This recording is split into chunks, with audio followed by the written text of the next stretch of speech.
So to start, you would type into a search engine the word Stellarium.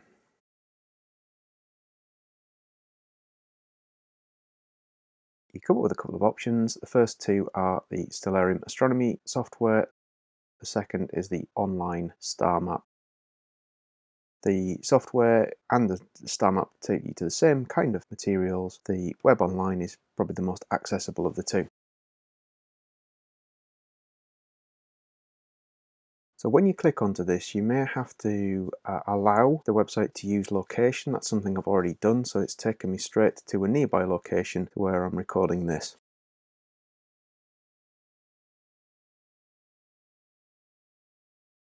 What that allows you to do is to see a scene as if you were looking at that location that it says here.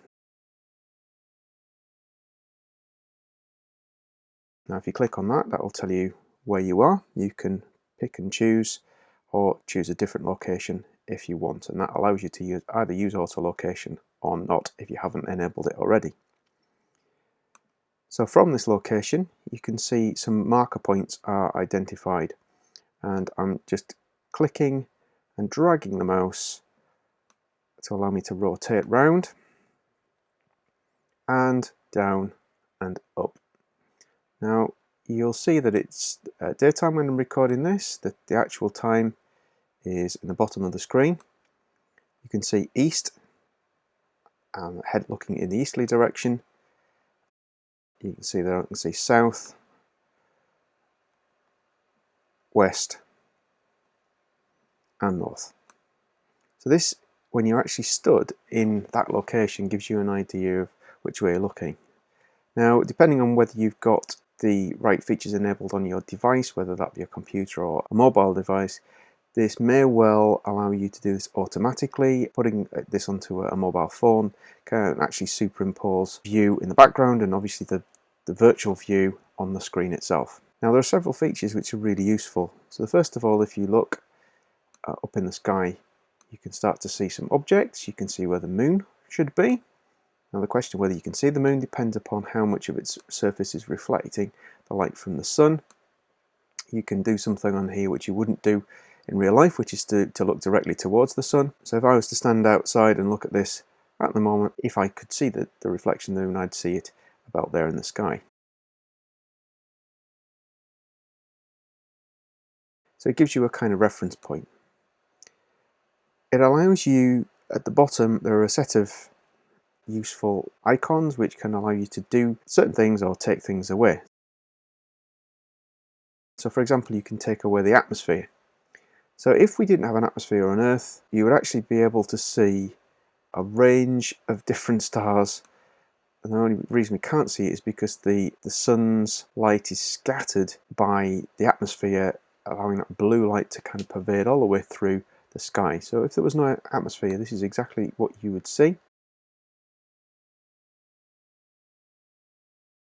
You could see the Milky Way over here. You can see Sirius, which is a very large nearby star. You can also see some other objects in here, which look to be some satellites. You can see certain objects are named as well to help you recognize what they are.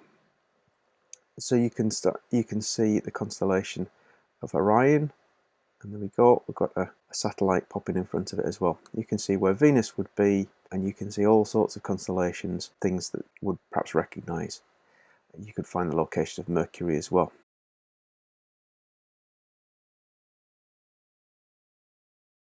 If you click the constellations button, the traditional map of the constellation then appears, so you can actually locate the constellations very, very closely to where you're looking in the sky.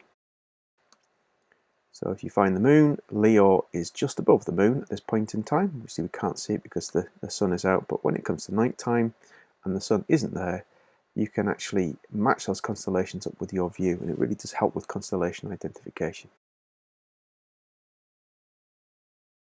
So you can look all the way up. You can add in other things using these buttons, which allows you to put in an equatorial grid, allowing you to look towards where the North Pole would be. So there we have the pole star, Polaris, which is just over here. And you can kind of use that to navigate around a little better than you would. So there's the North Pole, and there's the pole star. Now the reason this is not directly overhead for us is because we are not looking straight up from the North Pole, we're on different latitude here.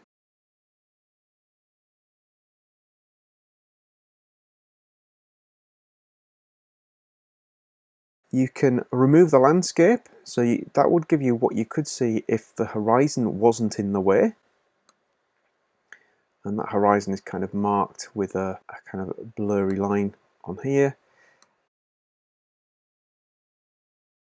You can see that the rest of the Milky Way galaxy would be visible better from the southern hemisphere than it is. We can only see the tail end from the north at the moment. You can change the view, which allows you to have a better view at night time.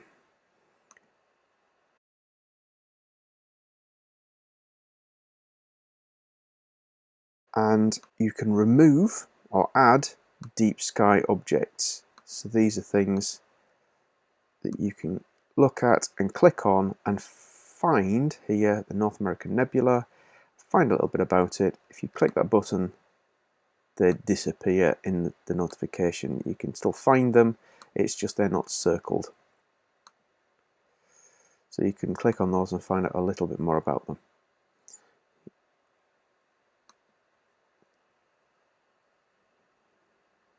So I'll put the landscape back in, I shall put the atmosphere back in, I shall leave the constellations in so you can see where those constellations would be. And this really does help with exploring the sky either in real life or for those people who are struggling to get out at the right time of day to have a look at what they could see from their location.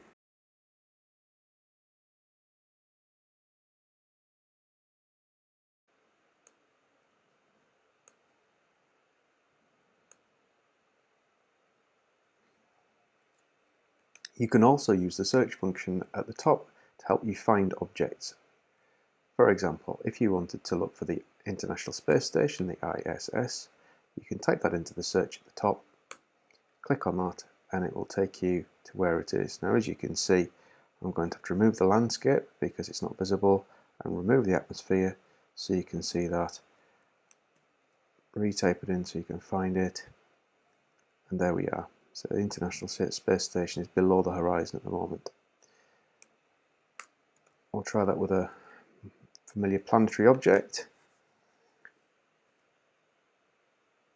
As you can see, Venus is above the horizon. If I put that back in, you can see that there. You've also got the information box at the top that tells you a little bit about it and where you can find it, some planetary information, how far away it is from us, how bright it would be in the sky. And there's this handy little button at the top which allows you to find the planets tonight by clicking on here, and it tells you when those planets would be visible from. So as you can see, the hours of darkness when the sun has gone down, when they would rise and when they would set according to that local view. So you see the moon is a bit visible tonight until just after midnight. Mercury isn't visible at all in the sky during the night. Venus is visible but only in the early morning, because it will be visible tonight. The atmosphere and the sun combined together would get in the way. So a good observation of that, you'd have to get up quite early to be able to see that. It's a good time to see quite a number of planets together would be early morning, because you'd see Venus, Mars, Jupiter and Saturn together.